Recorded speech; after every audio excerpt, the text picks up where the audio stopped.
Bonsoir à tous, ici Monsieur Cacahuète et Zo.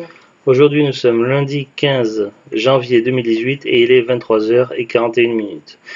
Alors ce soir donc nous avons vu un DVD. Il s'agit de Hélène de Troyes. On l'avait acheté à Noz l'année dernière si je dis pas de bêtises. J'en sais rien. Je me suis fait à Noz et je crois que c'était l'année dernière.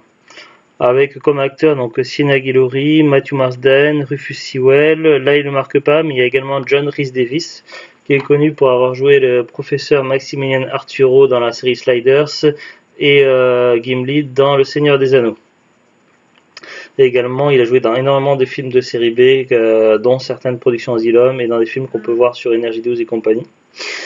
Bon, pour revenir à ce film, Hélène de Troyes. Bon, je vais commencer par vous lire le synopsis et après on vous dira ce qu'on en a pensé. Sienna Guillory qui a joué Jill Valentine dans les Resident Evil. Alors, Hélène de Troyes, quand la passion mène à la guerre. L'une des plus grandes aventures épiques de tous les temps, magnifiquement portée à l'écran, oui. Inspirée de l'Iliade d'Homère avec des décors exotiques, un casting international et des effets spéciaux dernier cri. Ouais, pas convaincu. Hélène de Troyes dépeint la bataille légendaire menée pour gagner l'amour de l'une des plus belles femmes du monde. Bien que mariée à Ménélas, roi de Sparte, Hélène, Sienna Guillory, tombe follement amoureuse de Paris, Matthew Marsden, séduisant prince troyen. Les amants s'enfuient à Troyes où le père de Paris, le roi Priam, John Rhys Davies, leur offre sa protection. Chargé de ramener Hélène, le cruel Agamemnon Rufus Sewell, le frère du roi, entraîne l'armée de Sparte au... Ils disent que Agamemnon c'est le frère du roi, mais non, c'est Ménélas qui est le frère du roi Agamemnon, c'est le contraire. Déjà, il y a une erreur dans le truc. Donc, le frère du roi entraîne l'armée de Sparte aux abords de la cité fortifiée. Après un siège de 10 ans, les Grecs réussissent à pénétrer dans la ville grâce au mythique cheval de Troie, à l'origine de la bataille décisive qui déterminera le sort des deux empires. Alors, je suis pas tout à fait d'accord avec certaines choses qui sont écrites là-dessus. Déjà, c'est Agamemnon qui est le roi entre les deux, puisque c'est l'aîné entre lui et Ménélas, enfin de ce que j'ai compris quand on a vu le film tout à l'heure. Je suis d'accord pour les décors exotiques, tout ça, franchement, donc pour les décors, notamment les décors extérieurs, tout ça, franchement, ils ont fait pas mal d'efforts, donc niveau graphisme décor, c'était plutôt cool, niveau des films. Après, effets spéciaux au dernier cri, là j'ai envie de rire. Par moment, on voyait des images synthèses pour les flammes, tout ça, donc c'était et les effets des combats étaient mous. Ils ont voulu faire des effets avec des ralentissements, Ouais, c'était vraiment affreux. Les combats pour ma part, étaient catastrophiques. Je pense que tu es d'accord avec moi. oui, je te l'ai dit. Oui, c'est ce que tu m'as dit pendant le film. Certains combats, Oui, certaines scènes, Si, à la limite, bon, il y a eu la scène avec le talon d'Achille, avec le tir de flèche qui était plutôt pas trop mal. Mais ouais, les combats en dehors de ça, ils étaient vraiment... non, ça allait pas. Le film dans l'ensemble, donc, il se veut quand même complet. Donc à la base, c'était pas un film sorti au cinéma, mais un téléfilm, donc en 2 parties. Ce qui fait qu'il était un peu long. D'ailleurs, sur la fin, on avait vraiment du mal à tenir jusqu'au bout. Il y avait trop de longueur. Et certains passages qui étaient particulièrement plats. Alors, pour une durée de 2h47 minutes quand même. 2h47. Après, je sais pas s'il y avait des bonus au niveau des langues français, anglais, allemand, sous-titré français, anglais, allemand, tchèque, néerlandais, grec, hongrois, polonais. Après, oui, donc les bons points, donc je vais commencer par le positif. Le positif, les décors. Ouais, ça, on est d'accord tous les deux. Hein. ouais. Les décors, il y avait quand même des belles scènes, des décors extérieurs qui étaient quand même vraiment pas mal. Au niveau des acteurs, franchement, il y avait même John Rhys Davies qu'on le voit pas beaucoup, son texte n'est pas super. Le seul acteur qui se détache du lot dans le film, c'est l'actrice principale, c'est qui joue Hélène de Troyes, c'est Sienna Guillory. C'est elle et peut-être celle qui joue Cassandra, celle qui joue la sœur de Hector et Paris, Cassandra. On la voit pas énormément dans le film, mais elle incarne parfaitement le rôle de Cassandra la folle, donc la Pity, celle qui a des pouvoirs divinatoires de voir l'avenir, et qui n'est pas crue parce que dans la légende, je sais plus, c'était enfin Dieu lui avait craché dans la bouche pour qu'elle soit maudite et que personne ne croit en ses visions. Après, je me souviens plus exactement de la mythologie, mais il ne rentre pas dans les détails, il la présente juste comme folle et qu'il y a des visions dans le film. Sinon, c'est vraiment donc Sienna Guillory qui joue vraiment plutôt bien son rôle. Après, les autres, c'est vraiment pas terrible. Et surtout, alors après, je sais pas si finalement j'ai fini par m'y habituer ou pas, mais j'ai trouvé vraiment dans la première partie du film, dans les débuts, j'ai trouvé les doublages français catastrophiques. Oui. Ah bah ça, oui. Ça ne collait pas avec les personnages qui nous mettaient. Alors on voyait, et puis des fois on voyait certaines expressions au niveau des visages, de la bouche, des yeux des personnages, et un doublage français qui tout mou, qui n'avait aucun sens, qui n'avait pas les bonnes intonations, c'était une catastrophe. Et parfois ils ont mis des voix particulièrement aiguës à certains personnages, Oui, c'était des voix, ils n'étaient pas assez virils pour. Oui, et Grave. dont le frère d'Hélène et de sa sœur, donc elles avaient un frère, bon, qui forcément il décède dans l'histoire, mais il a une voix particulièrement androgyne, et ça me fait fort, et j'ai l'impression que c'est le même doubleur que celui qui double dans les Cheveux Zodiac, Shen. Vous savez, celui qui a la chaîne nébulaire, qui a une voix androgyne.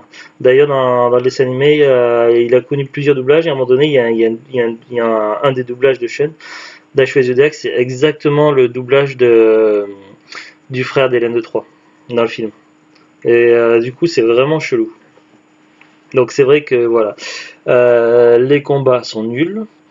Les doublages, eh ben, ils sont vraiment pas terribles. Alors après, je sais pas si ça finit par s'améliorer en avançant dans le film, ou c'est moi qui finis par ignorer les doublages, mais dans les débuts, c'était vraiment pénible. Et également des problèmes de longueur. Il y a vraiment des problèmes de longueur. Il y a des moments, c'est vraiment difficile de tenir. Il a vraiment fallu s'accrocher. Néanmoins, il y a également, en plus des paysages, tout ça, il y a également quand même certains passages intéressants. Je pense à des passages historiques. À l'époque, quand j'étais plus jeune, donc j'avais lu. Dans le niveau des romans, donc j'avais pas lu Iliade parce que j'avais pas eu l'occasion de lire Iliade, même si on en avait parlé un petit peu à l'école. Donc je connaissais grosso modo l'histoire, mais sans vraiment les détails. Par contre, j'avais lu entièrement l'Odyssée d'Homère. Et j'avais vu des films sur l'Odyssée d'Homère, et j'avais vu quelques films sur Troie, dont le film avec Brad Pitt. Mais du coup, ce qui est intéressant, c'est que là, on a un autre point de vue, donc un point de vue qui est plus centralisé sur Hélène de Troie, forcément. Donc de ce côté-là, c'était assez intéressant. Ce que j'ai aimé dans ce film-là, c'est plutôt le côté historique, tout ça. Il y a certaines interventions également de divinités, mais bon là, les niveaux effets spéciaux, c'était pas non plus terrible. Mais voilà, c'était le fait de retrouver certains personnages historiques comme Hector,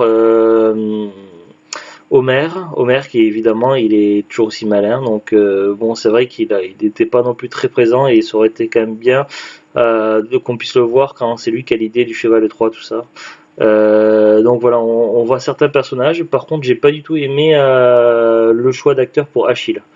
Voilà, j'ai vu plusieurs films avec Achille, et puis là ils en ont fait un gros barbare chauve complètement débile, et qui veut que combattre et tuer le monde, faire des atrocités, tout ça. Enfin, ils en ont fait vraiment un gros débile tout chauve.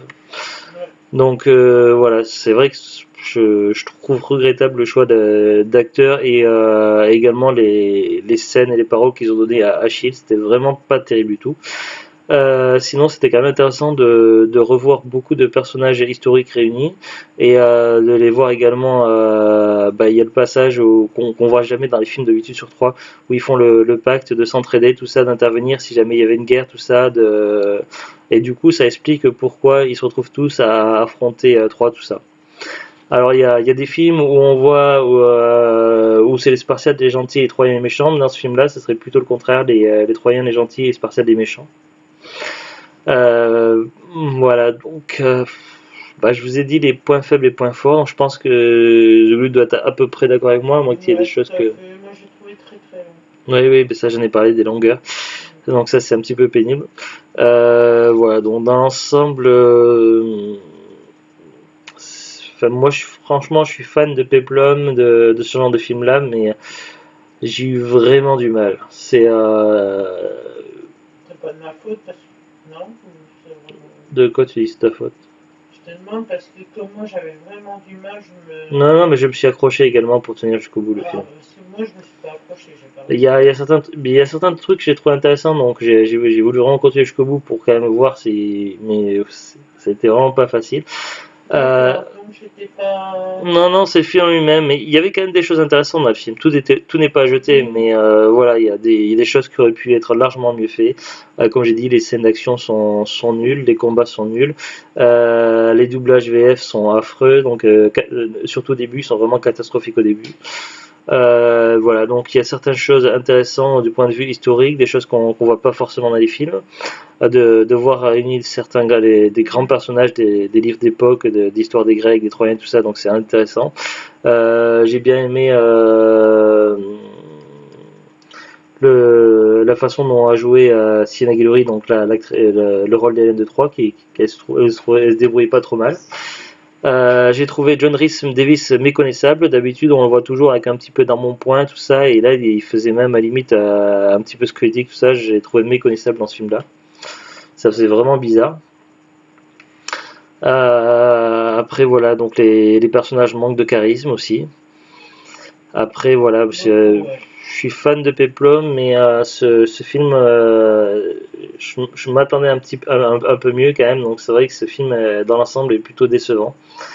Donc, si vous êtes fan de Peplum, ce n'est pas le film que je vous recommande. Il y a beaucoup de films de Peplum intéressants et pas que des vieux films.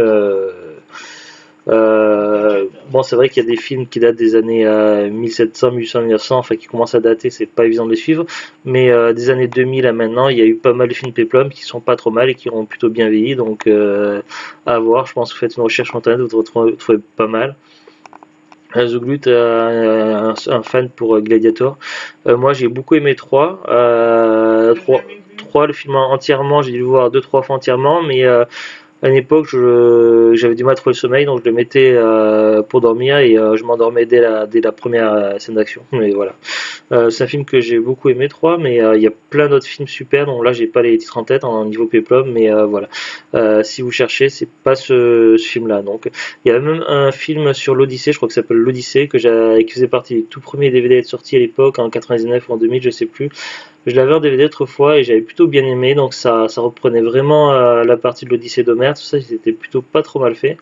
Mais voilà, ce film-là, non, c'est une déception. J'irai quand même pas le mettre dans un carton pour le revendre en beau compte, puisqu'il y a des choses intéressantes, tout n'est pas jeté, mais je ne vais pas non plus l'exposer dans l'étagère avec les grands classiques. Je le mettrai plutôt dans un coin et voilà. Pour le garder pour la collection, mais sans plus. Voilà, c'est pas le. Je vais pas l'exposer dans les classiques, dans les étagères, clairement. Après, voilà, donc il y a beaucoup de films intéressants, mais ça n'en fait pas partie, donc personnellement, je ne vous recommande pas ce film. Ce serait plutôt même à éviter. Voilà, est-ce que tu as quelque chose à rajouter? Non. Ben, c'est tout. Donc sur ce, donc on vous dit à bientôt et au revoir. Pomme de terre. Au revoir.